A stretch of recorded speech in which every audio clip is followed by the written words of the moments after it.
everyone, my name is Alana Morgan, your Miss Teen California, United States, and welcome back to another Beverly Hills School Board interview. Today I'm here with Robin Rowe. How are you? Fantastic. How are you? I'm great. So can you tell me a little bit more about yourself and your platform for public education? Okay, well, I think I'm the only teacher who's a candidate. So there's that. I've taught at two universities. I've taught computer science at the Naval Postgraduate School, which is where if you're a naval officer, you go after Annapolis, and also at the University of Washington. Most of my background is not as a teacher, though. It's as a technologist. I work in innovation.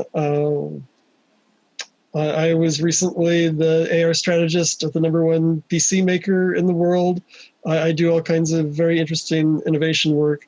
One more thing that maybe is relevant to this, I was the facilitator at a conference this past week where we were using the most advanced distance learning. This was to, I was coaching naval personnel and how to do the best in distance learning. So I'm a technologist, I'm a professor, and I'm your candidate for school board. Here we go. Amazing. So you have a weekly in-call talk show for Beverly Hills parents, students, teachers, and guests. Can you tell us a little bit more about that? Yes, that's called Ask Your Question. I think we may come up with something that's a more clever title for it, like maybe the future of education or you make change or something like that. But gosh, how do I describe a call-in talk show? I mean, it's really just whatever people call in and want to talk about. I'm all about positive change, so I try to steer away from, talking about what's wrong with the system, except to the extent of fixing it. Mm-hmm.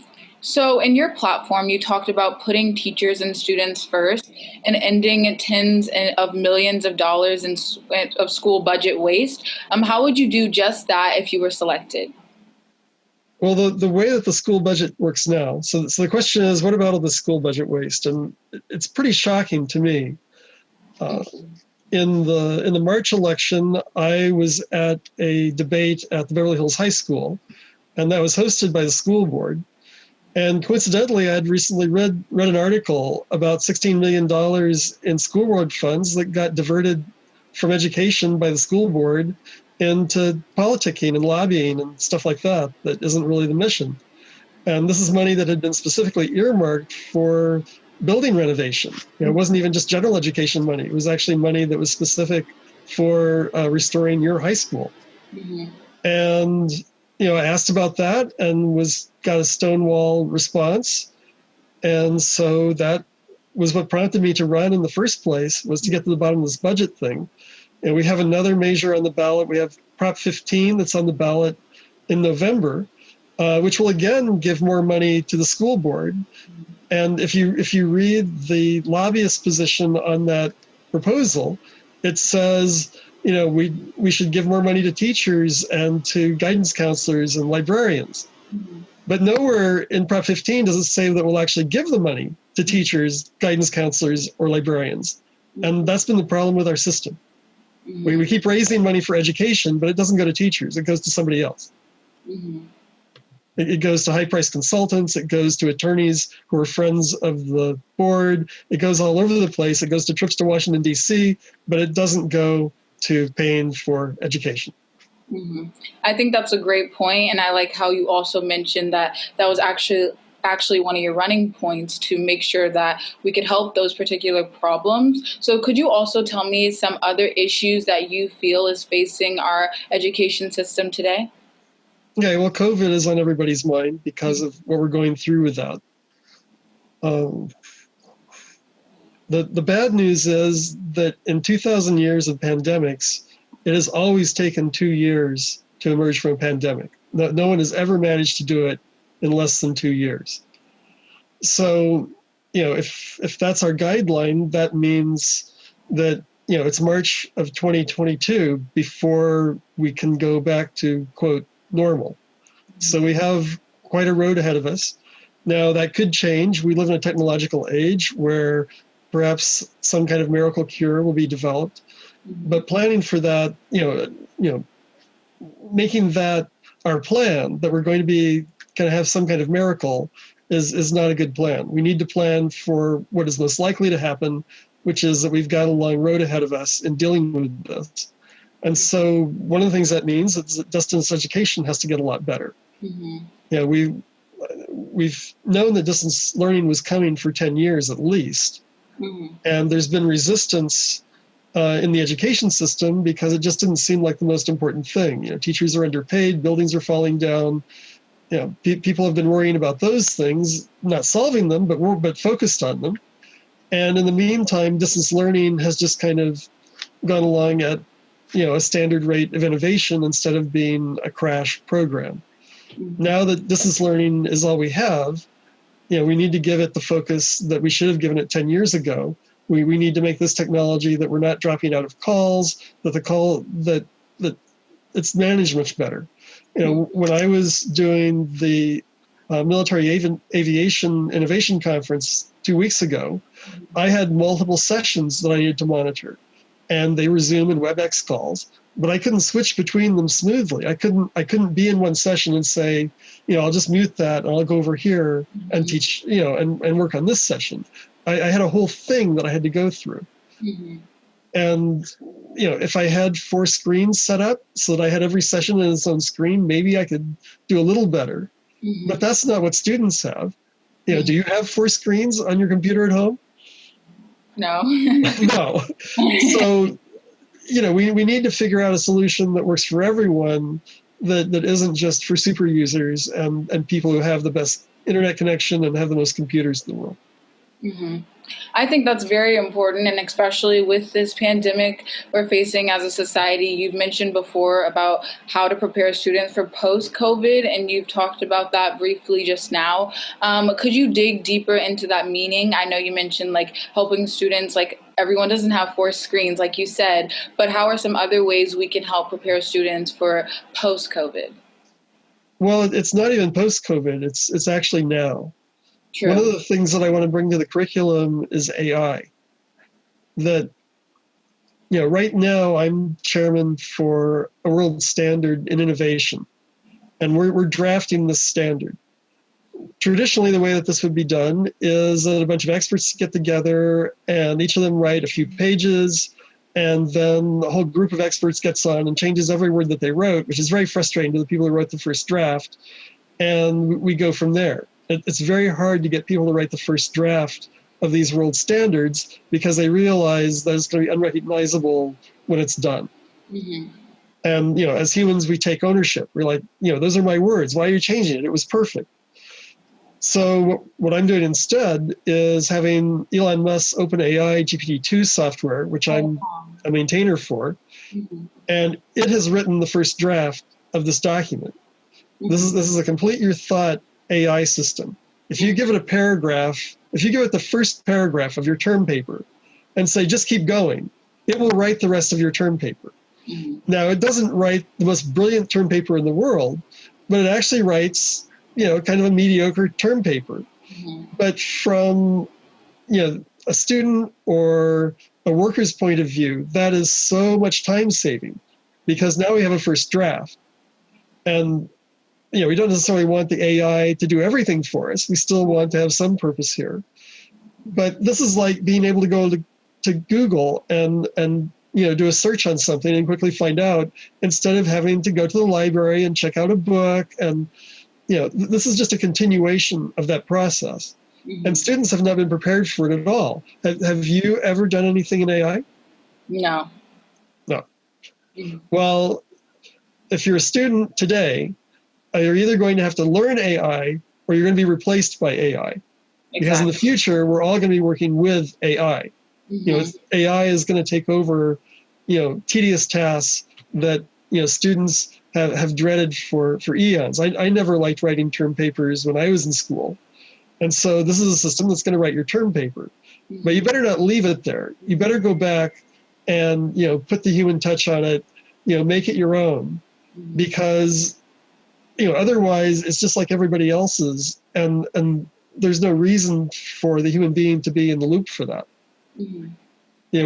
We have to bring, a higher level to what the AI provides to us. Just as when we Google something and we say, oh, I do a lot of software development. And I'll be like, well, gee, I don't know how to access that screen driver or some fairly obscure piece of code that I need. I realize it's probably only like 20 lines of code, but I don't know it. And so I Google, I say, hey, and it comes back, from some coding website, and here's a little snippet of code. And I just copy that. Well, I'm going to rewrite that code because it probably doesn't have error checking in it. It's just showing what the call looks like. But, it's saved me a lot of time. And we're all going to work like that in the future. We're all going to be editing things that have been done for us by AI. And the people that are doing it manually, they're just going to have no chance because this AI will do it in 5 minutes. Try to write a term paper in 5 minutes. And so earlier you were talking about the biggest issue facing our education system today. You were also talking about like the struggles that students are facing. And so the common concern that students have about this distance learning and online learning is screen time. So how would you help the students who are constantly on a screen all day and they start to feel tired and they're concerned about how much they're on a screen? How would you help those students who are worried about screen time? Yeah, well, I think we need to get people off of screens. I'm one of those people who spend all his time on screens as well. And it's a concern. My vision is not as good as it once was. I'm getting older, so maybe that's another explanation. But, I had 20/10 vision before, and now I don't. And one reason is that I'm looking at this same distance all day long, and that doesn't exercise your eyes. And our eyes are designed to be looking for predators. And predators can be at any range. They aren't all 3 feet away from us. And so, my eyes aren't getting the proper exercise. So in California, particularly Beverly Hills, we have an advantage because we have such nice weather. We could have classes outside where the ventilation is good, and we could have in-person classes and have separation, and it'd be no more dangerous than going to Whole Foods across the street from me. Putting people back in classes is very dangerous. People are understating the danger. For one thing, because our schools haven't been repaired. We have rooms that don't have adequate ventilation in our buildings, and that's just asking for trouble. So we need to get outside, and if AI has already written your term paper for you, you don't need to stare at a screen all day writing it because AI wrote that term paper for you. You can just print it, take it with you, go sit in a nice grassy, place with the other students and talk about what's in your term paper and say, well, the AI, the artificial intelligence, it had this great idea. I wouldn't have thought of this, but in this other section, this is really lame. The AI, really didn't understand where I need to go with this. And then the question will be, okay, well, are you going to rewrite that section? Or are you going to go back to the AI and tell the AI to rewrite that section? And if so, how do you do that? Definitely. Yeah. Do you know? Have you been trained? I haven't. See, no. Everyone's learning something new. And so earlier when you were talking about your platform and talking about our public education, can you tell me some qualities that you possess that would make you the best candidate?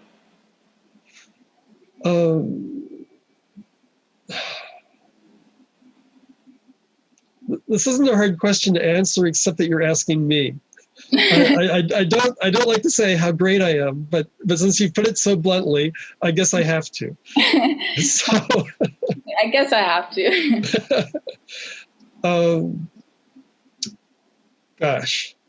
So way back when I was still at university, I became the editor for a dance documentary. The dance department was producing a documentary about dance, and I helped shoot that. And I said, who's the editor? And they said, we don't have one, so it's you.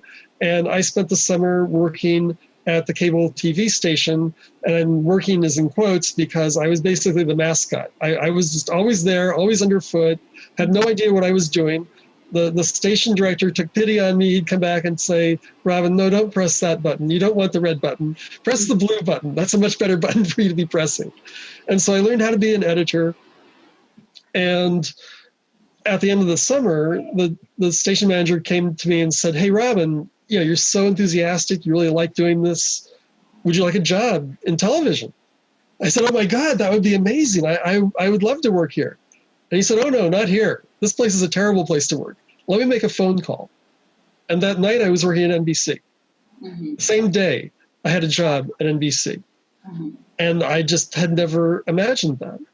And then I became technical director for the news at NBC. I did newscasts nightly. Then I had a chance to switch to engineering, and I built the NBC studios in Chicago. And then the University of Washington called and said, "Well, would you like to teach night school? We hear that you're this great trainer for C++. I taught a corporate class." Mm-hmm. And they said, "We're retraining Boeing engineers. Everyone says your course is great. Would you come teach for the university night school?" I said, "Well, yeah, sure."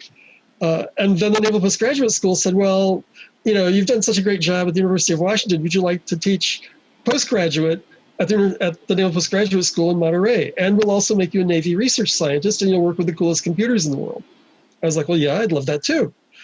And then the company that I'd worked with on the NBC project, they called and said that they had a job for me, but they couldn't tell me what it was.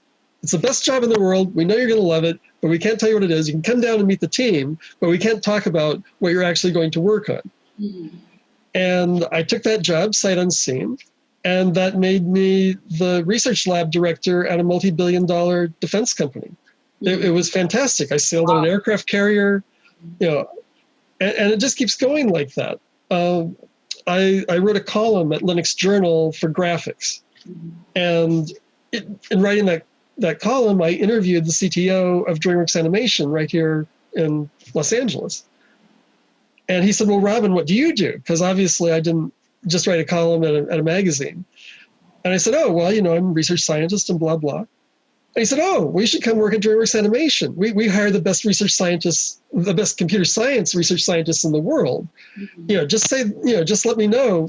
I said, "Okay, I'm letting you know. I'll go right now." Mm-hmm. Which shocked Ed. I don't think he was expecting that answer.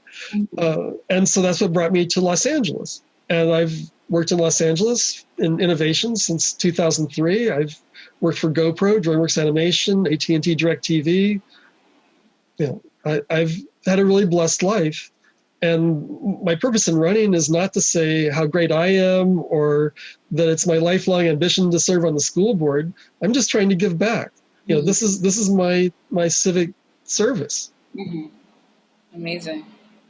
Well, thank you so much for joining us today, telling us a little bit more about yourself and about your platform overall. Make sure you all tune into more candidate interviews and the candidate debate on September 30th. Once again, I'm Alana Morgan, Miss Teen California, United States from KBEV 6.